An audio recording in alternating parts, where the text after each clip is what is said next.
요런 집을 이렇게 새 집이 되면 인플레이션이 발생하죠. 또 생겼네? 또 생겼네? 그럼 인플레이션이 계속 발생하는 거죠. 플러스, 플러스, 인플레이션이 발생한다. 넘어갑니다. 이거 어저께 이거를 조금 제가 어렵게 설명을 했는데 쉽게 설명하면 요 가로축이, 이 가로축이 시간이에요. 그러면은 시간이 늘어나는 거죠. 딱딱딱딱딱. 여기가 시간이에요, 시간. 그럼 세로축이 비용이에요. 세로축이 비용, 가로축이 시간. 이해하셨죠? 네, 이쪽으로 갈수록 시간이 늘어나는 거예요. 그러면 처음에 A라는 단지가 분양을 해요. 분양을 하려고 해요. 뭐 여기서 조합원 뭐 모집하고 막 그러고 있어요. 뭐 사업한다고 하고. 네, 그럼 A 단지를 시작으로 분양을 시작합니다. 그 다음에 B 단지도 생겨요. C 단지도 생기고요. D 단지도 생겨요. 그럼 뭐라고 했죠? 인플레이션이 발생한다. 어떻게? 연속적으로 발생한다. 이 뜻이에요. 연속적으로 발생한다. 이 뜻은 관리처분이라는 관리처분이라는 게 이 용어가 어려워서 그렇지 우리 새 아파트를 받기 위해서 우리의 기존에 있던 집들이 있을 거 아닙니까? 오래된 집. 오래된 집을 감정을 받고 서로 처분하자 이제. 옛날 집을 처분하자. 이제 새 집으로 가자 이 뜻이에요. 옛날 집을 처분해야 될 거 아니겠습니까? 옛날 집, 옛날 집. 구축. 그게 새 거가 돼야 되잖아요. 아까처럼. 처분하면 뭐가 생겨요? 그 옛날 집도 땅을 가지고 있을 거 아닙니까? 맞죠? 돈, 돈, 돈, 돈, 돈. 옛날 집 처분하면 뭐가 생깁니까? 돈이 생기지, 그래도. 새 아파트는 아니지만, 기와집이라도. 그러면 이제 이사를 나가야지 않겠습니까? 이제 뭐 이주 나간다고 하니까. 그럼 이사 나가려면 뭐 그냥 나가나? 그렇죠. 그럼 뭐예요? 이주비 대출 받잖아. 그럼 거기에 살고 있는 세입자도 있을 거 아니겠습니까? 그 세입자는 뭐, 어떻게 해요? 재개발 지역이나 이런 데는 뭐 보상받으시는 분도 있고요. 재건축 같은 경우는 이사 나가야 되잖아요, 여튼간. 인근으로. 대출을 받아가지고 뭐 전세에 얻겠죠? 여기도 돈이 발생하네? 여기서도 돈이 발생하네? 언제 발생한다고요? 관리 처분 이후. 관리 처분 이후. 어렵지 않죠? 네.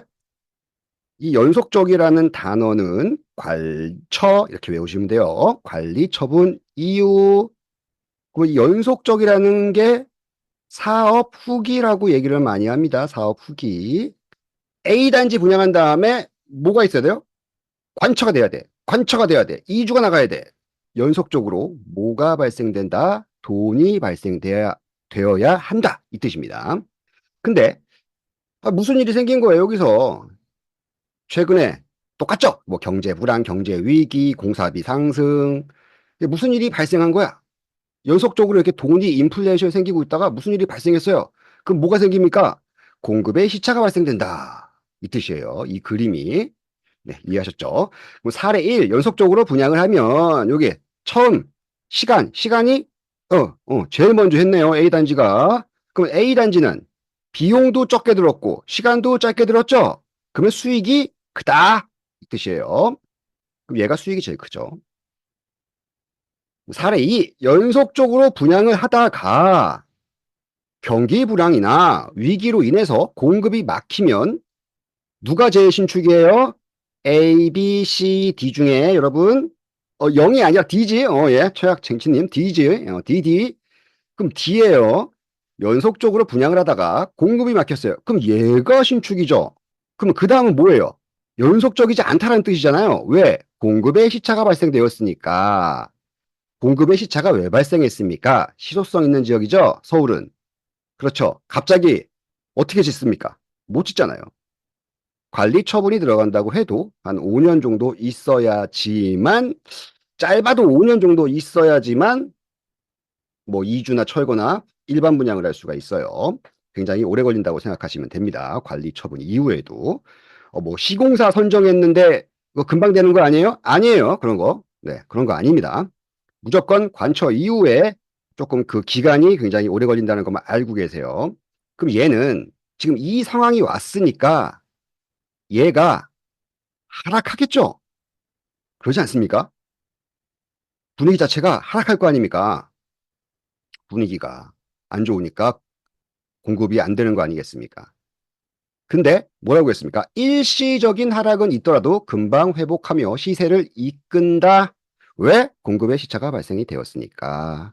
요거만 이해를 하고 요 연속적인 거, 요 연속적 별 표시 꼭 하세요. 그러면 첫 번째 장에는 인플레이션, 돈, 그 다음에는 연속적.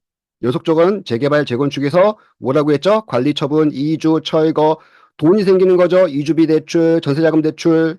봅시다. 사업 후기에 이주비 대출이 나오죠. 그럼 뭐가 생깁니까? 지역의 인플레이션이 증가됩니다. 이주민이 전세자금 대출을 받겠죠? 뭐 집 사는 경우도 있겠지만 이주민은 어떤 경우가 있을까요? 이주민의 종류는 세입자도 있을 거고 거기 사는 사람도 있겠죠. 그렇지만 유타운 같은 경우는 세입자가 많은 비율을 차지합니다. 인근의 인플레이션 증가. 이건 같은 얘기죠. 지역과 인플레이션은 왜? 이주민은 인근으로 이사를 가니까 갑자기 강서에 살다가 갑자기 중랑구로 갈 수는 없어요. 안 그래요? 내가 목동에 살고 있는데 갑자기 운정신도시로 이사 갑니까? 아니죠. 다 인근으로 가겠네요. 인근으로. 인근에 인플레이션이 증가한다. 그 다음, 이제 입주를 해야 될 거 아니겠습니까? 그 입주하면 뭐 합니까, 여러분들? 주택담보대출 받죠? 전세자금 대출 받죠? 그럼 또 뭐가 발생되죠? 인플레이션이 증가됩니다. 그럼 뭐예요? 인플레이션은 돈이 복사가 된다는 겁니다. 돈이 복사가 된다고요. 그래서 현금의 가치가 낮아진다. 이 뜻이에요, 여러분들. 그럼 우리는 지금 수요와 공급이 없는 상황을 지금 얘기를 한 거예요. 그러면 요 수요를 조금 없애고요. 공급이 없는 상황을 아까 얘기를 한 거죠. 그럼 이제는 공급이 있는 걸 한번 보도록 하겠습니다. 이 뭐 지우고 이제 공급. 그럼 공급이라는 건 인근의 입주 물량이라고 하겠어요. 입주 물량. 신규 공급이 이게 우리 단지예요. 우리 단지인데 인근에 신규 공급이 계속적으로 일어나는 거예요. 아이고 이거 어떡해? 이렇게 발생이 됐을 때 뭐가 발생이 되냐? 전세가가 하락이 가능하고요. 그 다음에 또 뭐가 가능하죠? 전세가가 내려가니까 매매가가 내려갈 가능성도 있습니다. 우리 신규 공급이라고 하는 건 어떤 종류, 이 종류를 아셔야 돼요. 여러분들이 공부를 할 때 가장 먼저 뭘 공부를 해야 되냐? 입주 물량의 질. 별표시. 네, 별표시. 별표시 3개야, 이거. 3개야, 3개, 3개. 입주 물량의 질. 아까 뭐라고 했죠, 초반에? 인천, 경기는 한 번 빠져나가면, 딴 데로 한 번 택지로 빠져나가면 돌아오기가 쉽지 않다고 그랬죠? 그게 왜 그래요? 나보다 입주 물량이 훨씬 더 좋은 거야, 질이. 그럼 안 와. 그렇지만 서울은 어떻게 되죠? 서울은 그렇지가 않아요. 아셨죠? 그래서 우리는 입주 물량의 질을 봐야 된다는 겁니다, 여러분들. 입주 물량의 질. 그럼 다시 우리 확장성 있는 지역이라고 했습니다. 아까 인천, 경기도 뭐 인근에 뭐 신규 택지라든지 이런 것들, 신도시, 3기 신도시 이런 것들 언제 투자를 할까요? 여러분들이 이제 투자자예요. 확장성 있는 지역에 이제 투자를 하고 싶어요. 인천, 경기 안 좋은 게 아니잖아요. 좋잖아요, 그 동네도. 상승장, 공급의 시차가 없어요, 여기는. 왜 공급의 시차가 없을까요, 여기는? 택지가 이미 분양이 돼 있어요. 택지가, 토지가 분양이 돼 있어요. 그냥 오늘 안 하다가 내일 바로 분양할 수 있어요. 얘네는. 송도가 분양을 했죠. 얼마 전에. 제일풍경채가. 이거 왜 분양했어요? 분위기 안 좋은데? 어쩔 수 없이. 확장성 있는 지역이잖아요. 송도는. 확장성 있는 지역에서 갑자기 분양을 하네? 뭔 뜻입니까? 상승이 온다는 거야. 어떤 바보 같은 건설사도 이런 결정을 하기가 쉽진 않아요. 이 자체가 미분양이 나건 상관이 없어요. 제가 얘기하는 건 뭐라고 했죠? 대규모 분양이에요. 대규모 분양. 아니, 뭐, 500세대, 뭐, 1000세대, 이런 것들은 어쩔 수 없는 거고요. 얘네들은요, 공급의 시차가 없어요. 약간의 상승장만 오죠? 바로바로 분양합니다. 바로바로 분양해요. 그래서 우리가 확장성 있는 지역에는요, 상승장 중반 정도에 하는 게 가장 안전합니다. 초반에 하는 것도 조금 그렇고요. 확장성 있는 지역은 제가 나중에 다 찍어드리겠습니다. 그러면 그때는 거기 가서 사는 게 나아요. 그 무조건 희소성 지역에 사야 되는 게 좋지 않아요? 라고 이제 부동산 이제 불인이들이 많이 얘기를 하는데 돈이 많이 들어갑니다. 이 부동산이라는 거는 항상 이 최소 자본으로 최대 효율을 내야지만 내가 상급지 가서 깔고 앉아 있을 수가 있어요. 내가 돈이 없는데 희소성 지역은 어떻게 됩니까? 최대 자본으로, 예? 최대 자본으로 효율을 내는 거예요. 틀리죠? 이쪽은 최소 자본이고, 이쪽은 최대 자본이고. 뭐 무조건 10억이 넘잖아요. 희소성 있는 지역 같은 경우는.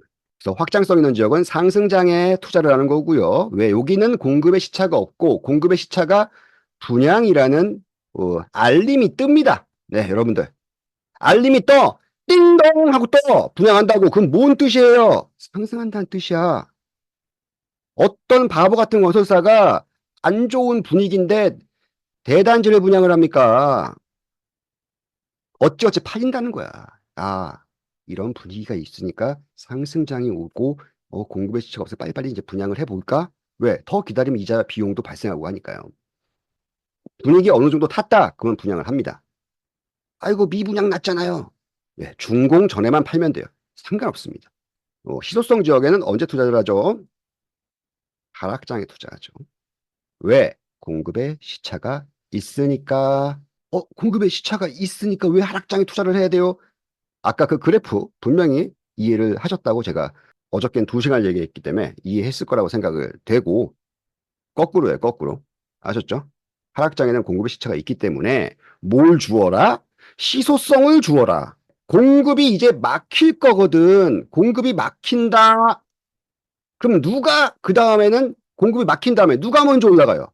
좋은 놈이 올라가죠. 이번에 봤잖아요. 그럼 뭐예요? 하락장에서 하는 거라고, 하락장. 그래서 제가 얼마 전에 좀 가격이 많이 오른 그 상품들을 제가 조금 안 권했던 거는 이런 이유였었어요. 희소성 있는 지역에 상승이 너무 많이 갔다라고 해서 제가 그만 사셔라라고 얘기를 한 거예요. 제가 하락장일 때 임장을 가라고 얘기를 했습니다. 예, 찍어드렸습니다. 그리고 동네도 그때 못 찍어드렸어요. 분당, 동탄 다 찍어드렸어요. 여러분들이 딴소리 한 거야 또. 저는 옛날에 다 얘기를 했습니다. 여러분들한테. 은근히 다 얘기합니다. 찍어드립니다. 예, 여러분들이 안 산 거예요. 돈이 없어서 그럴 수도 있으니까 예, 여러분한테 뭐라 하는 건 아닙니다. 여기서 한 3, 40분 더 하면은 확실하게 이해가 가는데 그만하도록 하겠습니다. 네, 3,000% 빠지니까 그러면 네, 마포로 하도록 하겠습니다. 이제 이해하셨죠? 여기까지 인플레이션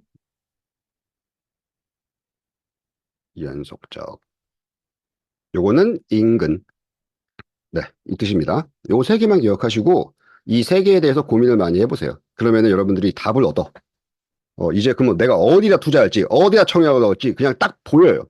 고민을 해. 나한테 자꾸 해답을 원하려고 하지 말고요. 고민을 해봐요. 고민을. 또박이가 인플레이션이라고 얘기를 했지. 그럼 인플레이션이라는 거는 제가 아까 설명드리지 않았습니까? 조합원이 만약 300명이고 세입자가 200명이야. 여기서 이제 관리 처분해서 이제 이주 나가려고 해. 그럼 얼마가 생긴다고? 1억씩만 해도 그 지역에 500억이라는 돈이 생겨요. 500억이라는 돈이. 엄청나게 큰 돈이에요. 1억씩만 빌려도. 강남 이런 데 이주 나가잖아요. 몇 천억 생긴다고, 몇 천억. 그러니까 가격이 떨어지겠냐고. 안 떨어진다는 거죠. 그 시기에 떨어질 수가 없다라는 거예요. 일시적으로 경제적 위기로 인해서 떨어질 수 있는데 떨어질 수가 없다라는 거예요. 이 구조상. 왜? 돈 복사가 되니까 가격이 올라가는 게 아니에요. 화폐 가치가 하락되는 거야, 화폐 가치가. 몇 천억이 생긴다고, 그 지역에. 연속적인 거. 이거 별표시 뭐라고 했습니까? 똑같잖아, 관리처. 이주, 철거, 뭐 일반 분양. 연속적으로 돼야 된다고, 연속적으로. 연속적으로. 그건 보통 한 5년의 틈을. A 단지가 분양을 했죠. 그럼 B 단지가 적어도 3년에서 5년 사이에는 무조건 분양을 해야 돼요. B에서 C 단지도 무조건 3년에서 5년 안에 분양을 해야 돼요. 이게 끊겨버리죠. 끊겨버리면, 그러니까 C 단지는 뭐라고 했습니까? 버티라고 그랬죠. A 단지는 뭐라고 했습니까? A 단지 버틸 거야? 막혔어. A 단지 어떻게 할 거냐고, A 단지. 언제 기다리냐고, 이거. 이거 뭐 언제 기다려? 10년, 20년 걸릴 수도 있습니다. 이거 재개발, 재건축 지역 해제될 수도 있어요. 여러분 옛날에 유타운 2000년대 초반에 된 거예요. 이명박 시절에. 공급이 막힌다고. 그럼 이사를 가야 된다고. 계속 버티면 안 된다고요, 이거. 그럼 얘는 뭐예요, 얘? 버텨. 얘는 버텨. 얘는 버텨야 돼. 얘는 무조건 버텨야 돼. 공급이 막히는 순간 얘는 버텨야 돼요, 무조건. 왜? 얘가 가장 쇠빙이니까. 이걸 뭐라고 합니까? 상위 포지션을 내가 잡았다. 이렇게 이제 표현을 합니다. 상위 포지션을 잡았다. 상위 포지션을 잡았으면 버티는 거예요. 누가 뭐라던 하라는 자가 뭐라고 하건 뭐 경제 위기가 온다고 하건 버티는 거야. 무조건 버티는 거야. 누가 옆에서 지랄을 하고 붙들어 막 흔들고 남편이 팔을 하고 난리를 쳐도, 난 버틸 거야, 버틸 거야. 왜? 나는 상위 포지션을 들고 있으니까, 그 다음에 이것도 어느 순간에는 공급을 할 거 아니겠습니까? 그러면은 뭐가 생긴다 다시? 인플레이션이 발생된다. 그 인플레이션이 누굴 준다고? 나를 준다고. 인플레이션이 발생이 되는 거예요, 얘네도. 그럼 누굴 주냐고? 나를 준다. 이 뜻입니다. 네, 굉장히 쉽게 설명했죠. 어디를 넣을지, 뭐를 할지 다 아는 거야. 버틸지. 일시적 하락이 온다고 해서 여러분들은 뭐 상관이 없어요. 제가 어저께 그랬잖아요. 얘는요, 하락이 오면 더 땡큐라고. 얘는 더 땡큐예요. 하락이 팍 오면. 땡큐예요, 더 땡큐. 왜? 공급이 막힐 거니까 더 땡큐라는 겁니다. 그럼 얘는 왜 땡큐가 아니에요? 이번에 봤잖아요. 하락이 되잖아요. 거래가 안 돼. 거래 자체가 안 됩니다, 얘. 떨어지는 것도 아니고, 뭐 거래 자체가 아예 안 돼요. 얘만 돼, 얘만. 얘만 된다고요. 떨어지든지 말든지 거래가 얘만 돼요. 이번에 다 느끼셨을 겁니다. 이걸 이렇게 다 설명을 드리는데도 똑같이 또 어디 나올까요? 이렇게 물으면 답답한 거예요. 아셨죠? 네. 2시간짜리를 그래도 20분 했어. 죄송합니다. 네, 20분 했습니다. 마프합시다.